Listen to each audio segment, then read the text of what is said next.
Assalamu alaikum students. I hope you are all fine. Today we start our lecture and our today's lecture is our idioms. Today we start our idiomatic phrases from sentence number 136. We have completed our 136 idioms and now we start from 136. Let's start it. हमारा जो पहला idiom है 136 पे वो है अफिशी story. आफिशी story मतलब झूठी कहानी, इधर उधर की हाँकना, झूठी कहानी बनाना. The whole thing about his success seems to be a fishy story, कि उसकी कामयाबी के मुतल्लिक जो पूरी की पूरी कहानी है वो महज झूठी कहानी है. फिर है नेक्स्ट 137 पे हमारे पास flesh and blood. Flesh and blood यानी कि गोश्त पोस्ट का इंसानी फितरत के बारे में जो बात हो उसके बारे में कहते हैं. They now realise that their hero is after all only flesh and blood. उन्होंने महसूस किया कि उनका हीरो भी जो है वो एक गोश्त पोस्ट का इंसान है. नेक्स्ट हमारे पास इडियम है 138 और 138 पे हमारे पास है बीट अ डेड हॉर्स, बेकार कोशिश करना. To try to win her love is to flog a dead horse. इसकी मोहब्बत जीतने की कोशिश करना बिल्कुल बेसूद है, बिल्कुल बेकार है. हमारे पास नंबर 139 सेंटेंस है fly in the ointment. Fly in the ointment होता है रंग में भंग डालने वाली चीज़, यानी कि मज़ा ख़राब करने वाली चीज़. The only fly in the ointment is that I can not use my house for the party.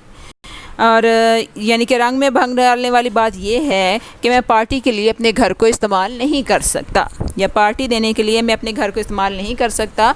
ये एक रंग में भंग डालने वाली बात. 140 पे है हमारे पास फॉर गुड या फॉर गुड एंड ऑल, दोनों तरह से आ जाता है. मीनिंग इसका सेम ही है, मतलब कि हमेशा के लिए.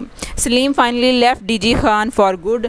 सलीम ने हमेशा के लिए डीजी खान को खुदा हाफिज़ कह दिया, खैरबाद कह दिया.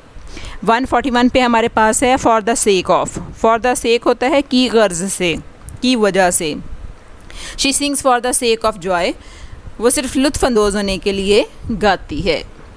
नेक्स्ट हमारे पास है 142 सेंटेंस और 142 पे हमारे पास इडियम है फॉर वांट ऑफ समथिंग.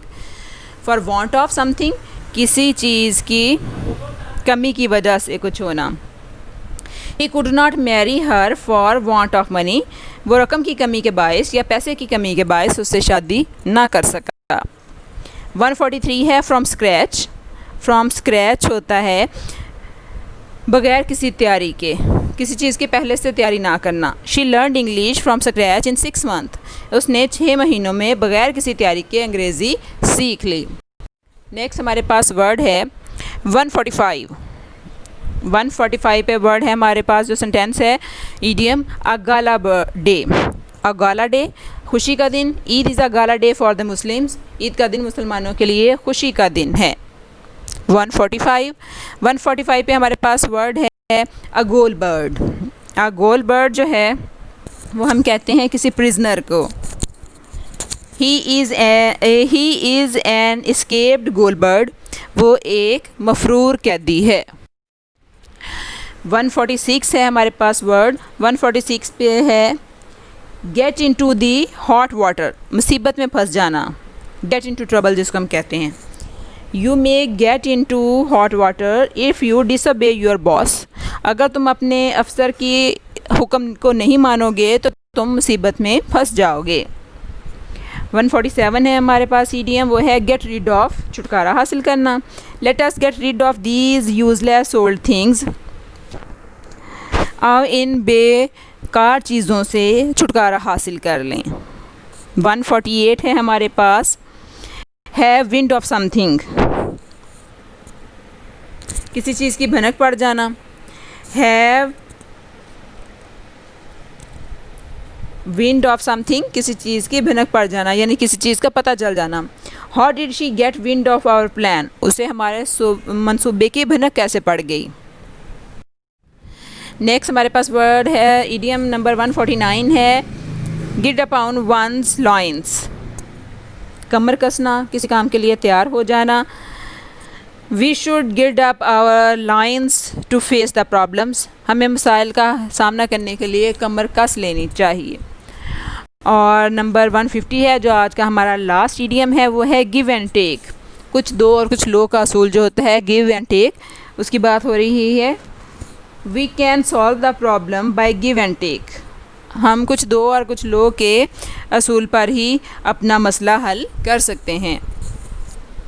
जी तो स्टूडेंट्स, ये आज आपके इडियम्स थे, उम्मीद है आपको समझ आ गए होंगे।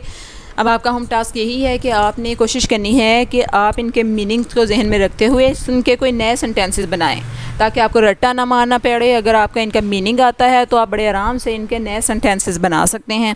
तो आपने ये कोशिश करनी है कि आप इस टास्क को पूरा करें, ताकि आपके पेपर में किसी किस्म की भी आपको प्रॉब्लम ना हो।